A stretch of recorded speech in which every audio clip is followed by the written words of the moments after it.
lagi adik lagi hawak bokodok sang. Tapi anak dupong ke minyak pitan tak kapihan. Coi, hawak kena. Mak le deng kode pukra. Coi, akak ke hau. Mak ada mau ke adon ke sang. Akan mak sang nu kan. Hawak buka bokodok tapi sapu tanah hai lagi dupong saka minyak kan sapu tanah le nah. Kajak akak sak kayu blojit. Mak, long lagi mager. Mager porokah. Malas gerak nama. Awalnya makan mandum mager iku. Ngelong nah. Hana percaya dak berhabari. Perle paje bokodok pangan. Perle mah. Nya perle kayak je bagah. Kayu puap yang mak yu blaunya. Man peng pat. Kayu pakai peng kayu le ya. Kayu bagah. Geut mah. Hana tu oh nak nyu. Tada mayu nah. Lepas mesti hon buat. Itu het aja rumah kadang kadang anak Kak Leli rumah punya ada Kak Leli siro. Gimana? Ipan Kak Media. Oh, ku prego yang taino. Nak kuai ko yan. Kak Media. Pernah koi? Kak Media na telepon Kak Leli saat dia. Pakan man koi pa anak Kak kirim mo. Makanya ku telepon malanu saat. Karuh piano. Lepan saat. Okey koi. Tak apa. Pergi lah.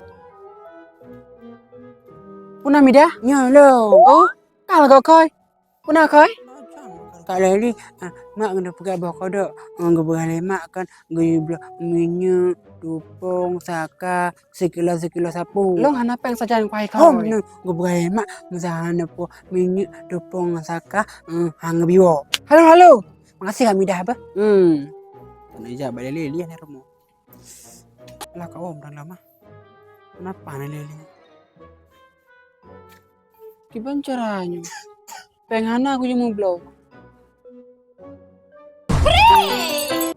Oh nya hak ingatku kan bisa bayar pakai kris. Ton, long jauh lah bah.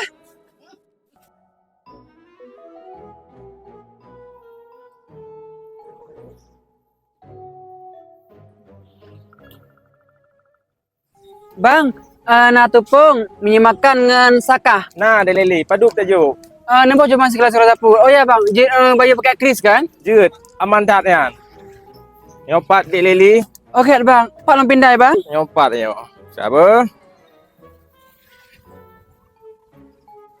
Pada mana bang? Mati mendum. Buat pelur juri be.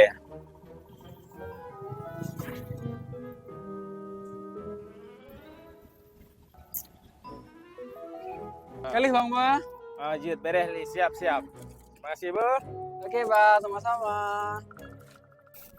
Iya, secara loan tak pakai pembayaran melalui kris karena sangat cemuah, cepat, mudah, murah, aman, handal. Kris, pindah kodenya, selesai pembayarannya.